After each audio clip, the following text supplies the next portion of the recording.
Have you ever wondered what happens to your mental health if you don't have the tools to help you deal with the negative feelings that you get from rejection?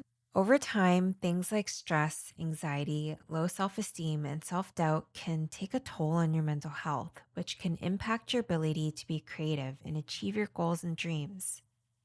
In today's video, I'm going to show you how I use ChatGPT to understand the impact of this, and I'll also share my own insights with you. So, what does happen to your mental health if you don't have the proper tools to manage your feelings? ChatGPT says that if you lack the proper tools to deal with the negative feelings associated with rejection, your mental health may deteriorate over time. Here are some potential consequences: increased stress and anxiety. Repeated experiences of rejection without effective coping mechanisms can lead to heightened stress and anxiety.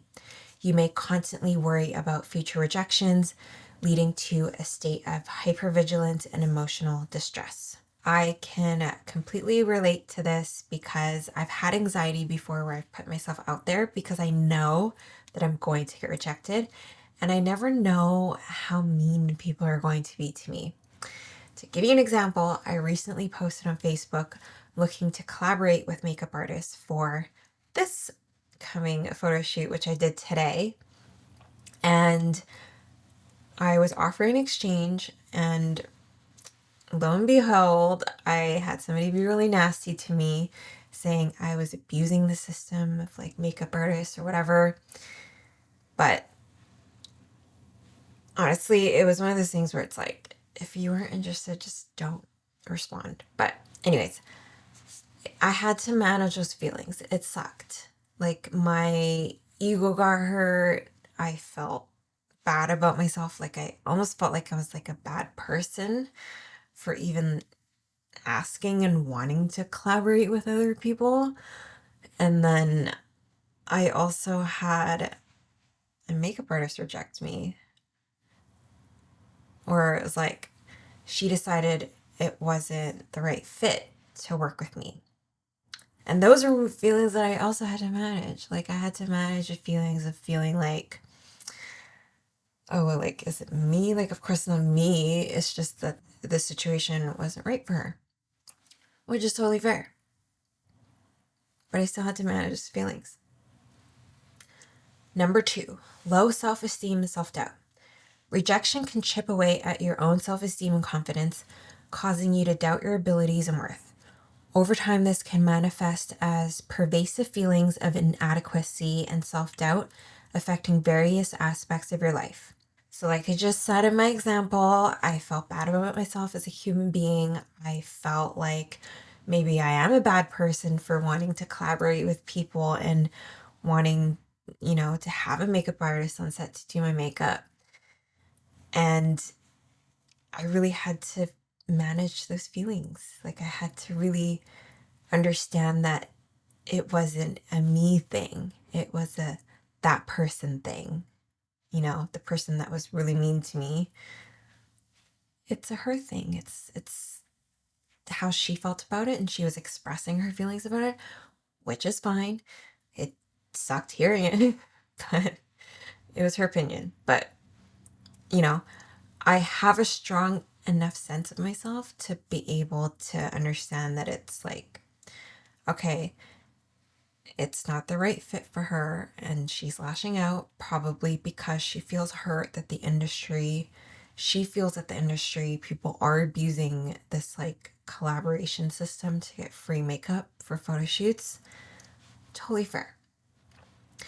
But understanding how to not take that personally was really helpful for me. So we are going to learn that later. Number 3, depression and hopelessness.